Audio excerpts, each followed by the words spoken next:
zemi svätý, i v nebi budeš svätý. A kto na zemi nebude svätý, prepáč, sorry, ani v nebi nebudeš svätý. Toto je to, čo Pán učil. Že raz jedného dňa pokrytectvo musí skončiť. Raz jedného dňa pokrytectvo musí padnúť. Pán nás povolal k tomu, bratia, milovaní sestry, aby sme my žili svätý a posvätený život. A to je od Boha. A môžu prísť na teba, neviem, aké skúšky, tlaky, pokušenia. Nikdy nevymeníš svatosť za hriech, za špínu a za klamstvo. Svatosť je svatosť. Svatosť pochádza z hora. A preto chcem povedať, bratia i sestry, keď sa raduješ v čistote a pravde a v svatosti, Boh s tebou žije. Boh s tebou žije. Keď sa raduješ správne a v čistote. Môžem sa radovať s Pánom, môžem vyslovať meno Ježiš, keď som špinavý, keď nedokážem činiť pokánie. Na čo by som to meno použil?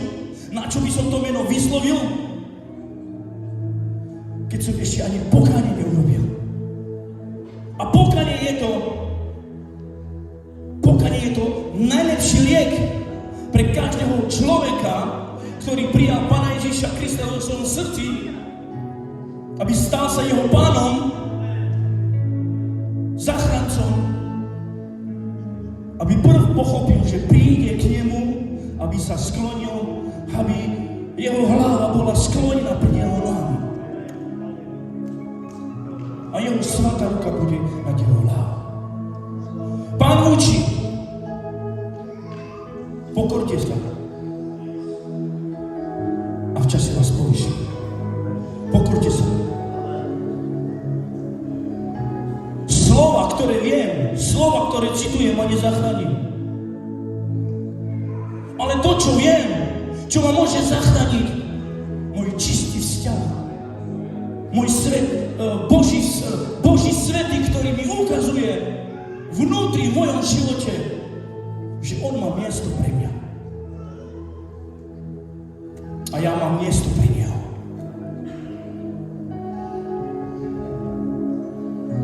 Preto písmo hovorí v Židom, že bez Boha, bez svatosti nik neuvidí Boha. Ja chcem vidieť Boha. Chceš vidieť Boha?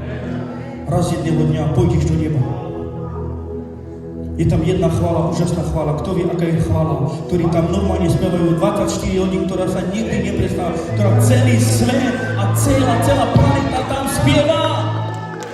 Celý krón tam žiari s tou chválou. Svätý, svätý, svätý. Amen. Pýtam sa vás, nechcete byť aj vy tam? A preto chcem povedať, milovaní bratia i sestry, snažme sa o to, čo je čisté pred Bohom, čo je sväté pred Bohom. A poviem pravdu, môžem zatvoriť svoju Bibliu, ktorú mám. Všetko, čo som mohol študovať, všetko, čo som mohol mať tu v hlave, v srdci, to je dobré. Ale jednu vec, Boh mi v poslednom čase, ako aj brat pastor Marek hovorí, ukazuje svatosť. Svatosť. Chcem byť v dome mojej rodiny, v dome mojej manželky byť svätý. Chcem byť svätý. Chcem byť svätý život.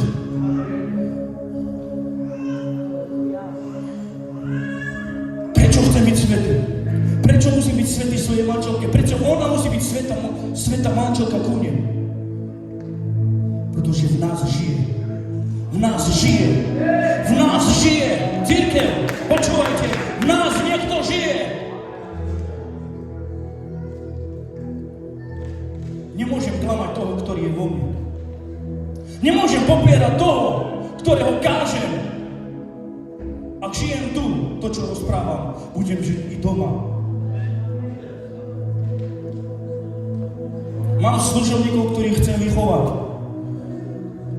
Ale prv by som sa obratil svojim domom a mal by som najprv vidieť, či môj dom je prevychovaný. A cirkev, služebníctvo nebude prevychované. A keď sa obratím svojmu domu, ani dom nebude prevychovaný. Neviem, kde je chyba. Ale chyba je tu. Deti vaše musia vidieť na vás svatosť. Deti vaše musia na vás vidieť Boha. Viete prečo? Pretože vy ukazujete ľuďom obraz Boží a ukazujete svoj život ľuďom, deťom, v dome, tam, kde ste v cirkvi, ukazujete svoj život, aký život žijete. Predstavím sa pred Bohom a jedno viem, čo mi Pán ukáže. Nie to, čo som vedel, ale to, čo som nežil.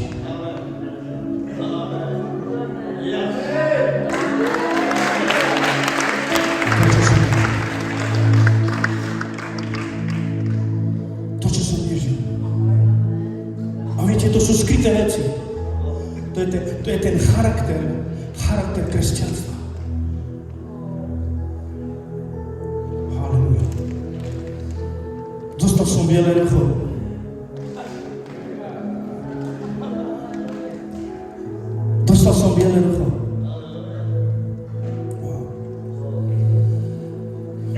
A na tom bielém ruchu je napísané: Ježíš Kristus je môj Pán.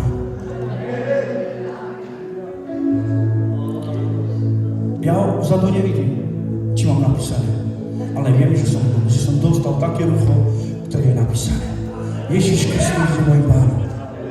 Alebo Ježíš Kristus je Pánom, Kráľom, Kráľom. A to rucho, ktoré mám, vy to budete vidieť, či je tam to meno napísané. Ja sa môžem obratiť, koľko chcem. Ja to nebudem vidieť na seba, ale tí budú vidieť okolo mňa, ktorí sú so mnou. A to sú rodina, cirkev, služobníci, bratia, sestry. Tento človek žije s Pánom. Tento človek žije svätý život. Wow.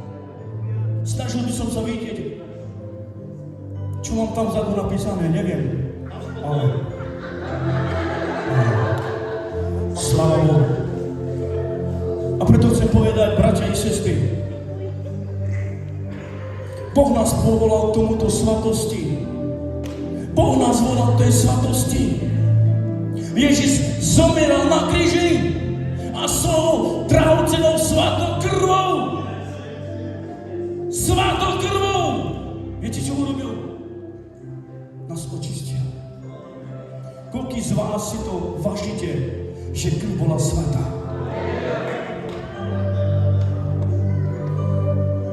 Krv bola svatá.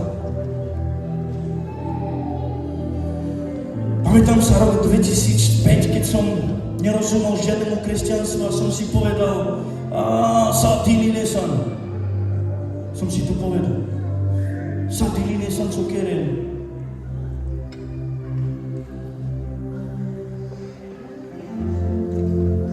Bol som posledný v celej mojej rodine. Máme veľkú rodinu. A bol som posledný, ktorý naozaj ničom už nechápal, nerozumel a neprijal Ježiša Krista. Moja manželka bola tam, ktorá už prijala, vstúpila naozaj do Božej prítomnosti a ja som jej závidel. Lásky ženy som závidel. Chcel som ju odkúpiť so zlatom, aby som jej ukradla